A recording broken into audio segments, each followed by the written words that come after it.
Greetings, film connoisseurs, and welcome to the NFFFP Bibliofilmphilia, where we explore what happens when the entertainment we watch becomes the entertainment we read. We are continuing again in the Ragnarok novelization of Star Trek Voyager, moving ahead to Chapter 3. If you remember previously in Chapter 2, Captain Janeway decided to follow the tachyon beam that they had discovered, even though it would take the Voyager straight into a war zone, against the advice of their local guide, Neelix. We interrupt this broadcast with an important announcement from the Intergalactic Council of Pedants. Mr. Flimflam has just made a reference to tachyon particles, hypothetical faster-than-light particles discussed in real-world physics. Clearly, as any true fan of Star Trek should know, he meant to reference tetryon particles, the fictional subatomic subspace particles used by the caretaker to scan the Voyager before transporting it to the Delta Quadrant. We here at ICP assure Mr. Flimflam's viewers that we are taking this error very seriously and have suspended certification of this video pending further investigation. Well, let's read ahead and find out what befalls them.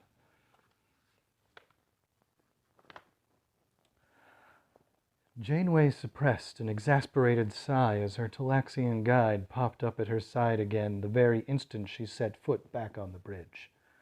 "Captain, please reconsider," Neelix said. "The Hachai and the Panir have been at war with one another for centuries. They've exhausted entire planets building their war fleets. Their ships could be anywhere." Janeway, who had listened to Neelix's protests for half an hour before retreating to her ready room for 5 minutes for a respite, paused on the steps and turned to face him at that. "They could be anywhere? Do you mean they have cloaking technology?" she asked with interest. "Have what?" Neelix replied, startled. "Cloaking technology."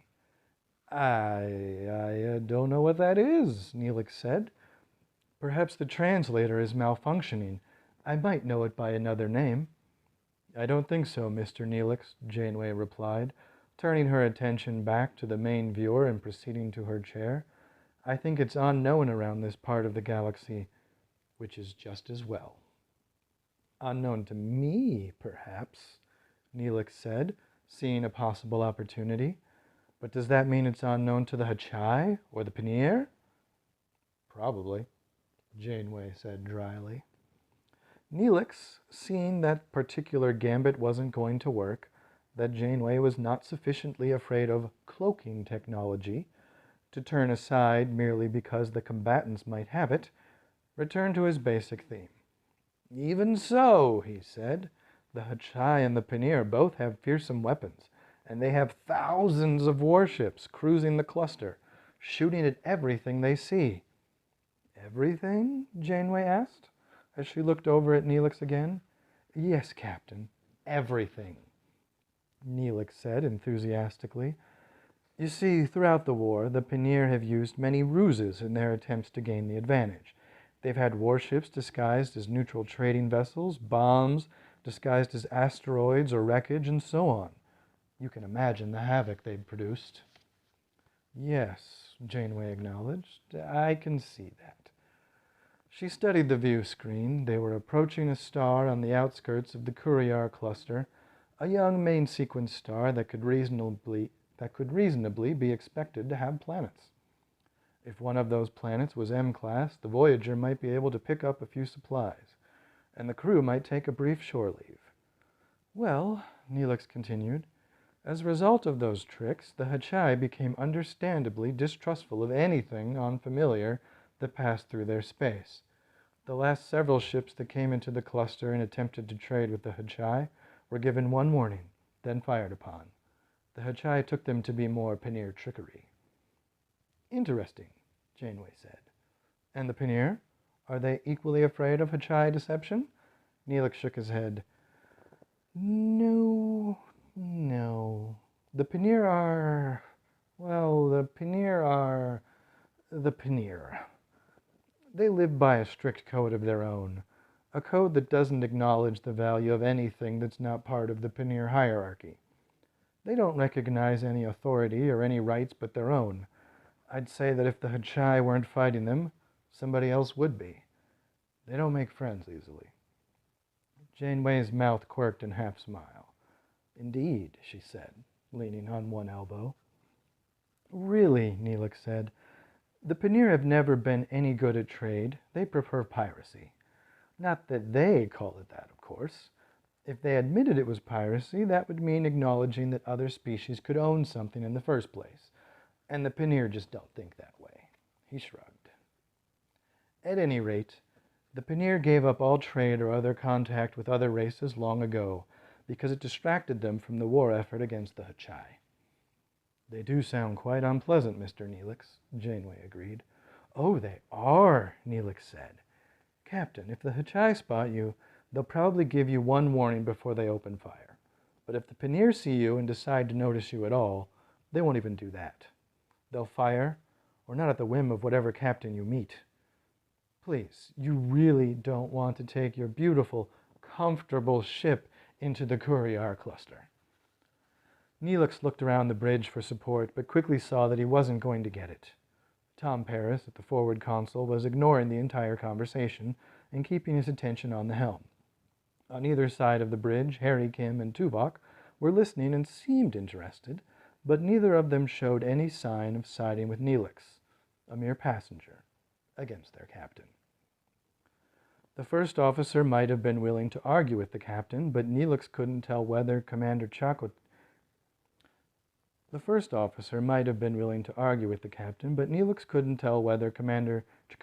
had heard a word of what he'd said.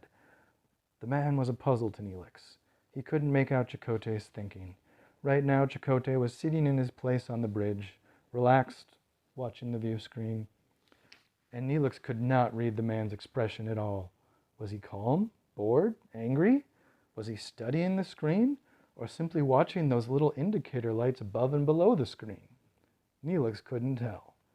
He couldn't tell whether Chakotay was listening or ignoring the entire discussion in favor of his own thoughts. As for Janeway herself, she was listening, as she had been all along, but her mind was made up. She had faith in her ship and her crew, and thought they were ready to face any ordinary dangers and the possible benefits offered by the Courier cluster, or rather, by the Tetrion beam that might have come from the cluster, were too great to be ignored. Furthermore, in addition to the possibilities that the Tetrion beam presented, there was also the question of her duties as a Starfleet officer. The Federation was dedicated to peace. Oh, the Prime Directive did not allow them to intervene directly, but Starfleet had always devoted a great effort to peacemaking. The Federation provided negotiators, ferried diplomats, served as arbitrator, and otherwise did whatever it could to end interstellar war. As a Starfleet officer, Janeway felt it was her duty, if she encountered these warring nations Neelix described, to see if she could help make peace. Under the circumstances that the Voyager found itself in, she was not going to go around looking for trouble, and she could have lived with her conscience if they had simply dodged the Courier cluster in the first place. But adding the mysterious scan on top of that... Well, she intended to go through that cluster, war or no war, regardless of what Neelix might say. She wished Neelix would just accept the situation and stop arguing. She was tempted to throw him off the bridge, but if he really did know something about what lay ahead, if there really were hostile warships out there ready to pounce, the Talaxians' knowledge might be vital, and they might well need it instantly. Mr. Parrish, she said, scan that system ahead of us and see if there's anything we could use. Aye, aye, Captain, Parrish replied. I understand the replicators have been malfunctioning again. I'll just see if I can find a coffee plantation, shall I? Janeway likes coffee. It's a thing. That would be fine, Mr. Parris, Janeway replied, smiling at the joke. Or perhaps a sign telling us where to find the caretaker's companion. Captain, please, Neelix said, coming to stand beside her, one hand on the railing. What would the caretaker's companion be doing in the middle of a war?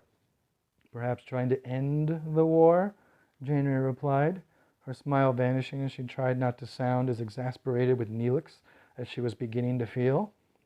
After all, We know from the caretaker's behavior in regard to the Ocampa that these extragalactic creatures do seem to be benign in their intentions, if not always in their actions. Perhaps attempts to stop the war have kept her busy. That might be why you've heard nothing about the companion's presence elsewhere, Mr. Neelix. But if she were as powerful as the caretaker, and she wanted to end the war, she would have, Neelix protested. The Panir and the Hachai don't have anything close to that sort of technology. But we don't know how she might think, Janeway said. She might be limited in her actions, as we are limited by the Prime Directive, Mr. Neelix. The caretaker seems to have been bound by a powerful moral code, and perhaps that code won't allow the companion to intervene directly. But she might be there, trying to talk sense to the Hachai and the Panir. Well, if she is, it isn't working, Neelix said dourly, or at least as dourly as the little Talaxian could manage. They were still fighting the last I heard, and whether she's there or not, I expect them to keep fighting for years. Well, whether she's there or not, Janeway said, if we run into the Hachai or the Panir, perhaps we can talk some sense into them. Ha! Neelix burst out. You think you can stop a war that's lasted centuries? It might be, Tuvok suggested, from behind and above the Talaxian, that after so long a conflict, the Hachai and Panir are ready to see how illogical their war is. Perhaps we can act as the catalyst necessary to end it. I think you underestimate how stubborn they are, Neelix said without turning. And I think you underestimate how stubborn we are, Janeway retorted. Ooh. Not to mention what we're capable of handling. Our home lies in this direction, and that Tetrion beam, which may well indicate a shorter route home, also came from this direction. We're willing to take a few risks. Captain, Paris interrupted suddenly, I think you should see this. Startled, Janeway turned away from Neelix to see Paris, sitting at the pilot's console, staring at a display. She rose, stepped forward, and looked down over Paris's shoulder at the screen. The readouts indicated that they were approaching the first star system on the edge of the Courier cluster. It wasn't exactly on the line Harry Kim had plotted, but it was close, just a few light hours to one side. There were 11 planets circling a G-type star, 7 gas giants, 2 burned-out cinders too close to the primary for anything resembling humanoid life, and 2 fair-sized planets located in the habitable zone. Nothing was out of the ordinary in that. The readings for the 2 in the habitable zone, however, were not ordinary at all. That was obvious, even at a casual glance. Somehow she didn't think they were going to find any coffee plantations there. Coffee. Mr. Kim, Janeway called without taking her eyes from the display. I want you to run a full sensor scan on the 3rd and 4th planets in that system ahead of us. Yes, Captain, Kim replied. A moment later, still standing at the forward console, Janeway studied the results of that sensor scan, frowning at what she saw. Both planets might have been inhabited M-class worlds once. They weren't anymore. The 3rd planet's atmosphere was gone, stripped away completely. The rocky surface was boiling hot, seething with pools of radioactive lava. The heat did not come from the local sun, nor from normal volcanism. Something had flash-fried the entire planet, burning away the atmosphere, and the planet had not cooled. Theoretically, a massive asteroid bombardment could have been responsible, but most of the system was free of celestial debris. If there had once been asteroids, all of them had hit something, and the radiation wasn't anything that asteroid impacts would explain, not unless those asteroids were made up of some very peculiar elements. And there were no traces of any such elements. In fact, there were no heavy elements present at all. Something had blasted the 3rd planet into this state, and Janeway knew of no natural phenomenon that would have left quite these conditions. The 4th planet was not quite as bad. Although the planet's temperature was unnaturally high, the original surface was not completely obliterated. The atmosphere was still there, but it was a seething fog of radiation and corrosive poisons, totally inimical to carbon-based life. The sensors detected structures that did not appear natural here and there on the 4th planet, but there was no sign of life anywhere on that entire world, not even so much as anaerobic bacteria. The war did this? Janeway asked, turning to Neelix, who had come up beside her. The Panir or the Hachai? I don't know, Captain, the Talaxian replied. I told you, no one comes here, but I would assume so. Appalled, Janeway studied the sensor readouts again and noticed something new.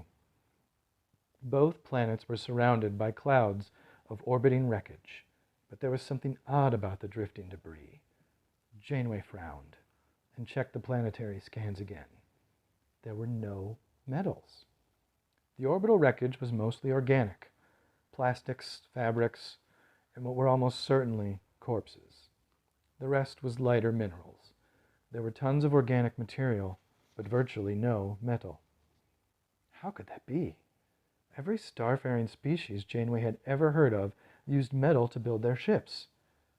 If that wreckage didn't come from spaceships, where did it come from?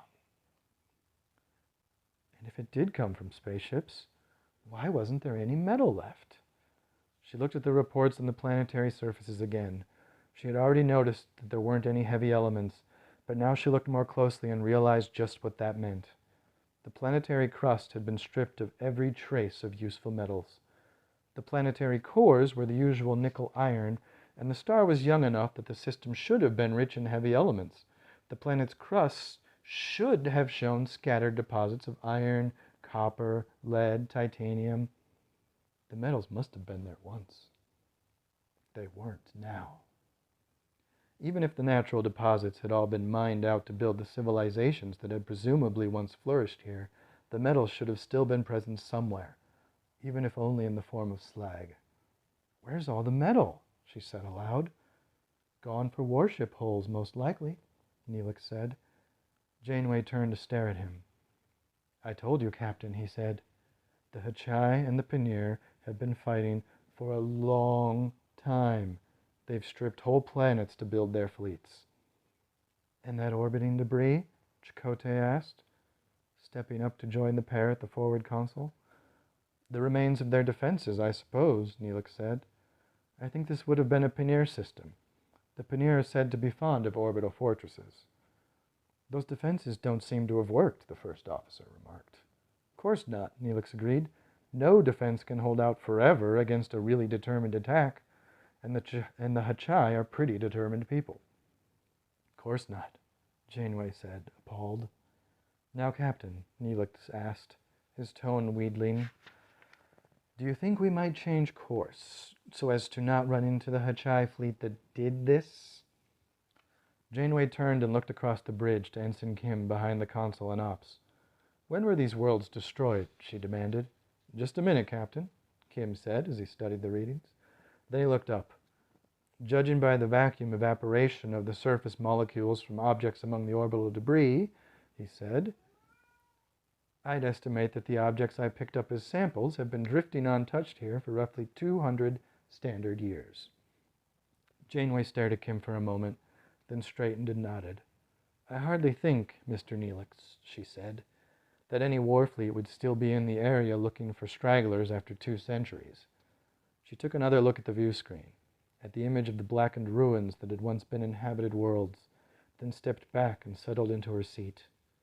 I don't think anyone here was producing any Tetrion beams either. They'd be too busy fighting, Neelix replied. Anyone anywhere in the Courier cluster would be. There's nothing here that's going to help. You don't know that, Janeway replied. But I knew that there was a war here, didn't I? Neelix protested. Yes, you did, Janeway agreed. But that doesn't mean there's nothing but a war. And in fact, she added, I would guess that your war here is long since over. A conflict at that level of ferocity could not possibly have been sustained for so long. Neelix looked at the screen. I hope you're right, Captain, he said. I'd like to think so.